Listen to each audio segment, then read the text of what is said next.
Oke, selamat pagi tuan-tuan dan puan yang dihormati sekalian.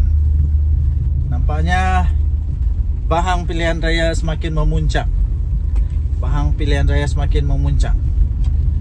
Dan paling menghairankan saya ialah semua orang mulai sudah berubah dia punya dia punya topeng-topeng. Orang yang dulu cakap bagus-bagus, boleh bertoleransi, tiba-tiba saja berubah sudah. Berubah, tiba-tiba dia jadi macam apa tahu? Macam yang kau tidak pernah kenal sama dia. Macam kau bukan saudara dia. Jadi bagi saya ini patut dihentikan. Ini patut dihentikan. Patut dihentikan. Bukannya mau bergaduh, berpolitik bukan kita mau bergaduh. Kita mau supaya hak kesamarataan itu dan membela yang tertindas itu dapat diperjuangkan. Hak-hak dapat diperjuangkan, bukannya untuk memaki hamun. Oke, bukan untuk memaki hamun. Politik ini bukan memaki hamun. Politik ini sebenarnya untuk kebaikan, kemakmuran rakyat, community. Sebelum saya teruskan, ini ada satu produk Transofactor nama dia.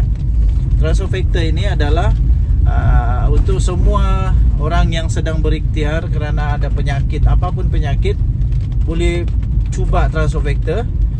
Kerana ini produk saintis, boleh meningkatkan sehingga 437% kekuatan imun badan. Ya.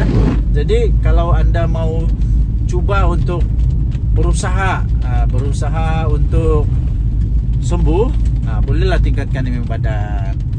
Oke, jadi saya harus terus terang. Ada orang yang paling suka serang saya sekarang. Mesti dia sebut parti warisan. Mesti dia sebut parti warisan. Entah kenapa. Saya tidak pernah buruk-burukkan warisan. Saya tidak pernah buruk-burukkan mana parti pun, tidak pernah.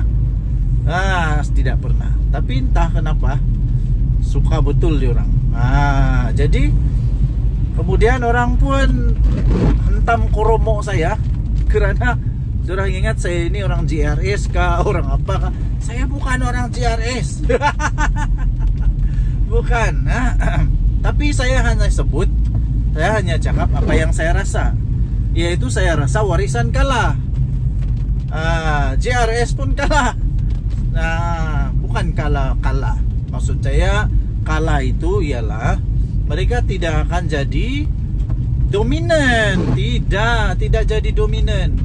Dia tidak boleh stand alone. Dia tidak boleh berdiri sendiri untuk bentuk kerajaan. Begitu maksud saya, geng. Dan kau panas. Jadi warisan, bagi saya warisan tidak akan dapat banyak kursi, tidak akan dapat majority, tidak akan. Paling banyak warisan boleh dapat 15 kursi. 15 hingga 19 kursi. Itu pendapat saya. Pendapat kamu lah kan. Pendapat saya warisan tidak akan dapat lebih daripada 15 kursi. Tidak, ya. Tidak dapat lebih daripada 15 kursi. Kenapa? Sebab banyak sebab. Kalau warisan punya orang selalu cakap kita mesti sokong yang tidak dengan Malaya, minta maaf lah. Itu retorik sudah ketinggalan zaman. Sebab setahu saya Safi Abdal dulu itu orang besar Parti Malaya. Orang besar Parti Malaya, Safi Abdal kan. Seterusnya, kalau dia cakap kita mempertahankan, memperjuangkan hak yang Sabah perlu dapat, soalan saya senang saja. Waktu dia jadi menteri, orang besar bersama dengan Parti Malaya, apa yang dia buat? Kenapa dia tidak berhabis waktu itu? Kenapa sekarang baru berhabis? Kita kan sudah dapat kuasa, lupa semua kan. Begitu, itu soalan saya saja kan. Lepas itu dulu waktu dia jadi ketua menteri pula, waktu warisan pemerintah, dia ada buatkah? Begitu saja. Tapi belum tentu lagi saya tidak undi warisan. Kamu janganlah risau, belum tentu lagi. Cuma saja Kamu perlu yakinkan kepada saya. Ini kan seni. Seni untuk memberikan pengaruh kepada orang, mempengaruhi orang supaya ikut apa yang kamu rasa betul, apa yang kamu mau dilakukan, apa yang kamu mau kita lakukan untuk negeri kita. Itu seni dia. Kamu bagi tahulah saya. Tapi saya terus terang, mustahil saya mau ikut satu parti yang orang dia suka memaki hamun. Paham? Mustahil saya boleh ikut satu parti yang suka memaki hamun. Mustahil saya mau ikut satu parti yang baru saja sudah komen yang memaki hamun. Bukan itu yang saya mau. Jadi cobalah kamu berpolitik dengan cara yang matang. Ini masuk rumah orang terus teriak-teriak, mana lah orang mau kan? Bila kamu berpolitik, kamu bagi tahu manifesto kamu. Bukan kamu pergi hantam orang, pergi fitnah orang. Bukan itu cara dia. Kalau betul-betul kamu mau politik, kamu bagi tahu apa yang kamu boleh buat. Kalau parti yang kamu pilih itu dipilih, begitu cara dia. Macam mana saya mau sokong kamu? Macam mana saya mau ikut kamu kalau kamu baru sejak komen pun memaki hamun sudah? Cakap itulah, cakap inilah. Jadi macam mana saya berpikiran? Ini kalau orang kaki dia macam ni, kepala dia lagi teruk. Begitulah kan pikiran saya kan. Jadi janganlah kamu pikir begitu, janganlah buat begitu. Jadi maksud saya ini bukan untuk parti warisan saja, bukan untuk orang-orang warisan saja, penyokong warisan saja, bukan. Tapi semua penyokong, dah kira lah kamu JRS kah, kamu Pakatan Harapan kah, kamu STA kah, KDM kah, PIS kah, PCS kah, apa-apa sajalah parti kamu, semua itu bersangkutan dengan kamu juga.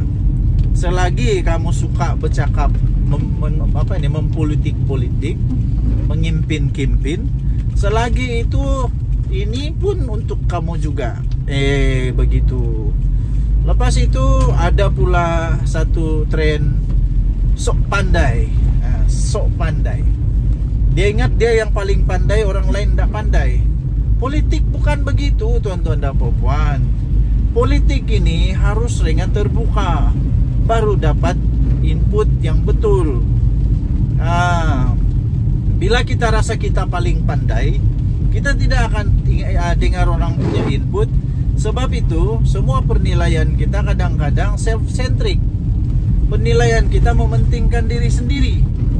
Begitu. Sedangkan politik ini dicipta untuk rakyat, ya. Sejak 5.000 tahun yang lalu, politik ini memang untuk kesejahteraan rakyat, kesejahteraan bangsa, kesejahteraan sesuatu yang sedang ditindas, yang sedang tidak ada hak. Itu politik. Okey. Baik tuan-tuan dan puan-puan yang dihormati sekalian, sila tinggalkan komen anda. Kita jumpa lagi. Bye-bye. Okey, orang selalu bertanya kepada saya sebagai seorang content creator, mikrofon apa yang selalu saya pakai. Saya pakai jenama Boya. Yang ini jenama Boya. Tidak terlalu mahal tapi kualiti dia memang bagus. Dan untuk power bank pula, supaya saya sentiasa cukup power di mana-mana pun, saya pakai Remax dengan ada kabel siap ada di sini. Tidak perlu susah-susah cari kabel. Ada lightning dan juga ada type C. Okey, 20,000 mAh yang ini cukup untuk charge handphone saya sebanyak 4 kali. Okey. Jadi jam saya pula, ini sangat penting bagi saya. Sangat penting di mana-mana saya mesti ada ini jam. Saya pakai jam GTR 3 daripada Amazfit. Ini mampu milik, tetapi kualiti dia cukup hebat. Saya sudah pakai ini jam lebih daripada 4 tahun. Masih okey sampai sekarang. Okey, tekan di link yang saya beri.